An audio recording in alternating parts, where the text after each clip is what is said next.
Hello' guys, আজি আপোনালোকক বহুত পুৰণা কাল্পনিক মন্দিৰ এভাগ দেখুৱাবলৈ লৈ যাম।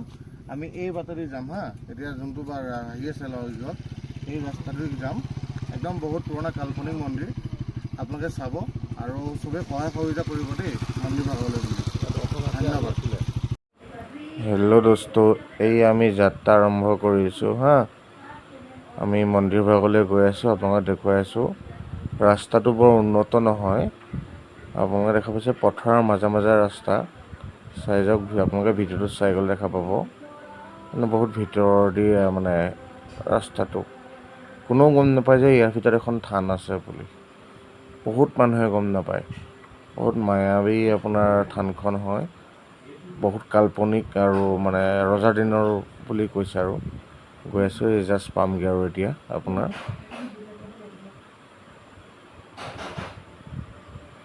দেখুৱাম চবক। মানে থানখন দেখিলে মানে বহুত পুৰণা, আপুনি নিজে আপোনালোকেও গম পাব যে কিমান দিনৰ পুৰণা হ'ব পাৰে। এই পাইছোঁহি আপোনাৰ থানখনৰ ওপৰৰ পৰিৱেশটো দেখুৱাই লৈছোঁ ফাৰ্ষ্ট টাইম। চাওক আপোনাৰ এইখন থানখন হয়, কিন্তু আপোনাৰ চাৰিওকাষটো চাওকচোন, ইমান ধুনীয়া এটা পৰিৱেশ। মানে ইয়াত আপোনাৰ ৰ'দৰ প্ৰভাৱেই নপৰে। প্ৰথম কথা হৈ গ'ল, ইয়াত কোনোবা এজন ৰজাই সিফালে, মই একচুৱেলি নামটো নাজানো কোন হয়, ইয়াত চাকি বন্তি সেৱা জনাইছিলে বোলে।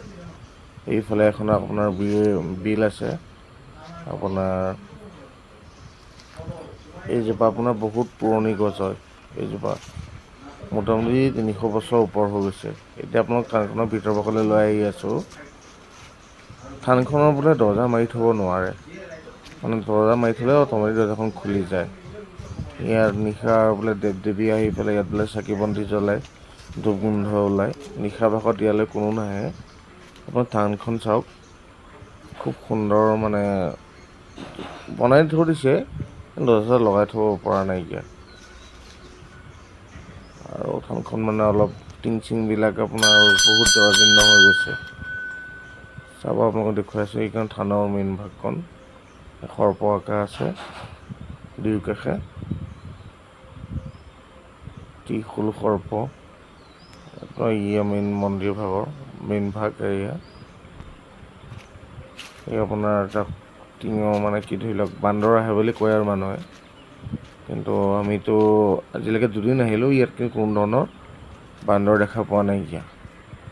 মন্দিৰভাগ যথেষ্ট মানে কি ক্ষয় ক্ষতি হৈছে, বতাহ ধুমুহা বৰষুণৰ ফলত।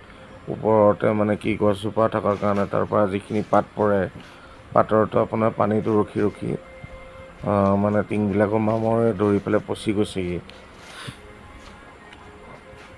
ইয়াত এখন থান আছে বুলি মানে বহুত কম মানুহে গম পায়। এটা ঘন জনবসতি অঞ্চলৰ মাজতে।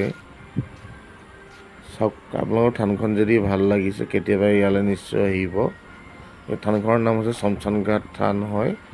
আপোনাৰ ননৈ ৰাস্তাৰ পৰা সোমাই আহিব লাগে, আহিব ইয়ালৈ চাবহি। বৰ সুন্দৰ পৰিৱেশ।